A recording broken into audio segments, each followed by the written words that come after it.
বন্ধু যদি একটু বেশি বুদ্ধিমান হয় আর আরেকজন যদি খুব সরল হয় তাহলে কি হয় জানো?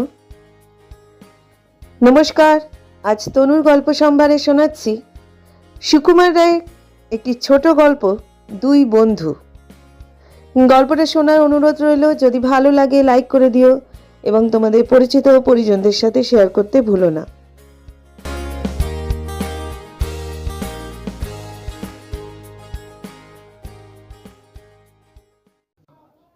এক ছিল মহাজন আর এক ছিল সওদাগর। দুজনে ভারী ভাব। একদিন মহাজন এক থলি মোহর নিয়ে তার বন্ধুকে বলল, ভাই, কদিনের জন্য শ্বশুর বাড়ি যাচ্ছি, আমার কিছু টাকা তোমার কাছে রাখতে পারবে? সওদাগর বলল, পারবো না কেন, তবে কি জানো, পরের টাকা হাতে রাখা আমি পছন্দ করি না। তুমি বন্ধু মানুষ, তোমাকে আর বলবার কি আছে?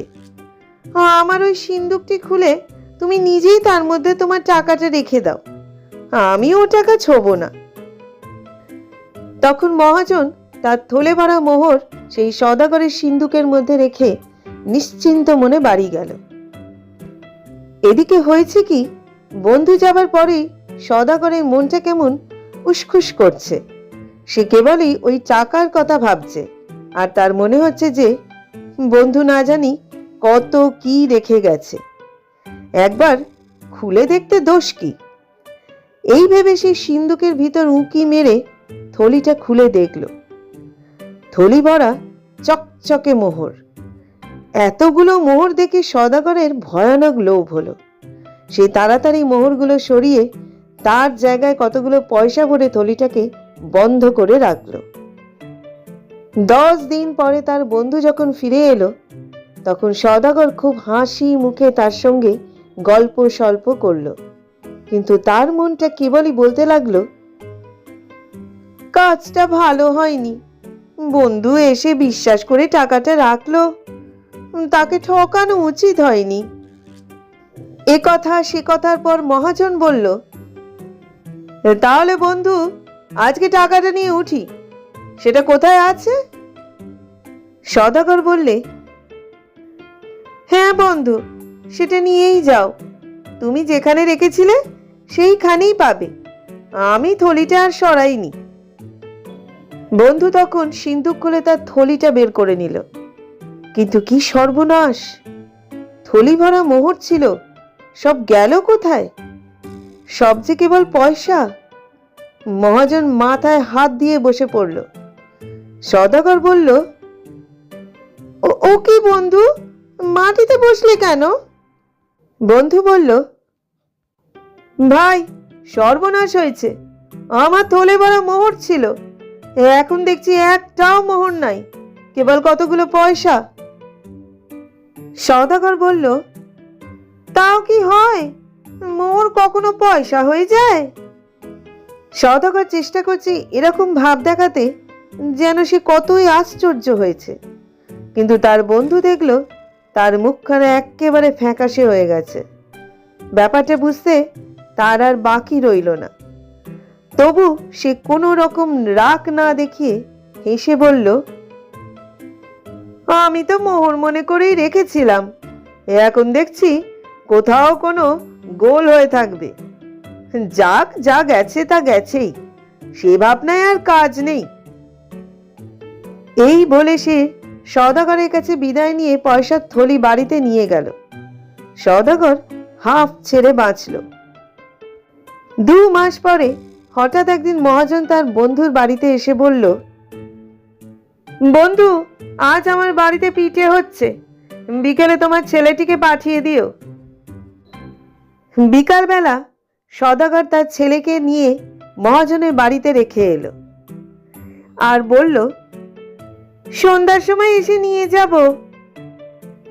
মহাজন করল কি, ছেলেটার পোশাক বদলিয়ে তাকে কোথায় লুকিয়ে রাখলো আর একটা বাঁদরকে সেই ছেলের পোশাক পরিয়ে ঘরের মধ্যে বসিয়ে দিল। সন্ধ্যার সময় সওদাগর আসতেই তার বন্ধু এসে মুখখানা হাঁড়ির মতো করে বলল,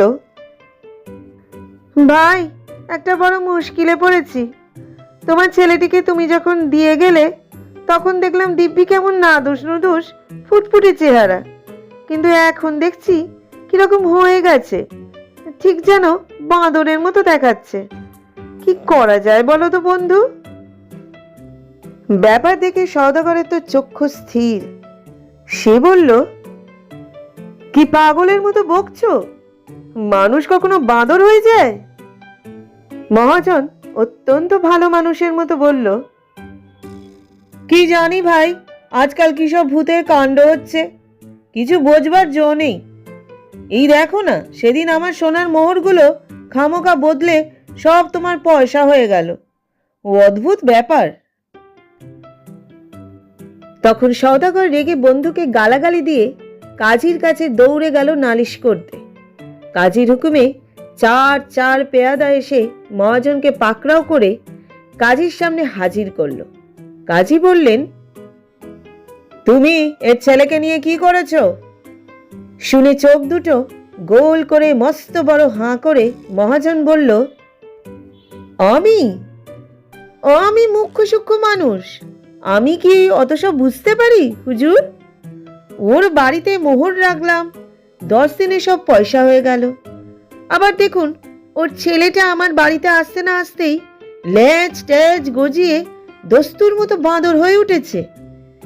কি রকম যে হচ্ছে, আমার বোধহয় সব ভুতুড়ে কাণ্ড। এই বলে সে কাজীকে লম্বা সেলাম করতে লাগলো। কাজীও চালাক লোক, ব্যাপার বুঝতে তার বাকি রইল না।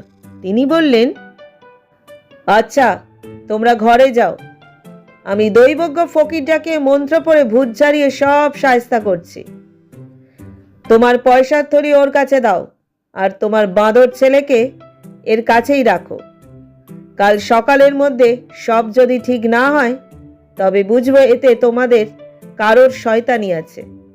সাবধান, তাহলে তোমার পয়সাও পাবে না, মোহরও পাবে না, আর তোমার ছেলে তো মরবেই। ছেলের বাপ মা খুড়ো জ্যাঠা সব শুদ্ধ মেরে সাবার করব। সওদাগর পয়সার থলি সঙ্গে নিয়ে ভাবতে ভাবতে ঘরে চলল। মহাজন বাঁদর নিয়ে হাসতে হাসতে বাড়ি ফিরল। ভোর না হতেই সওদাগর থলির মধ্যে আবার মোহর ভরে মহাজনের বাড়ি গিয়ে বলছে, বন্ধু বন্ধু, কি আশ্চর্য, দেখে যাও, তোমার পয়সাগুলো আবার মোহর হয়েছে। মহাজন বলল, তাই নাকি? কি আশ্চর্য, এদিকে সে বাঁদরটাও আবার তোমার খোকা হয়ে গেছে। তারপর মোহরের থলি নিয়ে সওদাগরের ছেলেটাকে ফিরিয়ে দিয়ে মহাজন বলল, দেখ জোচ্চোর, ফের আমায় বন্ধু বন্ধু বলবি তো মেরে তোর থোতা মুখ ভোঁতা করে দেব।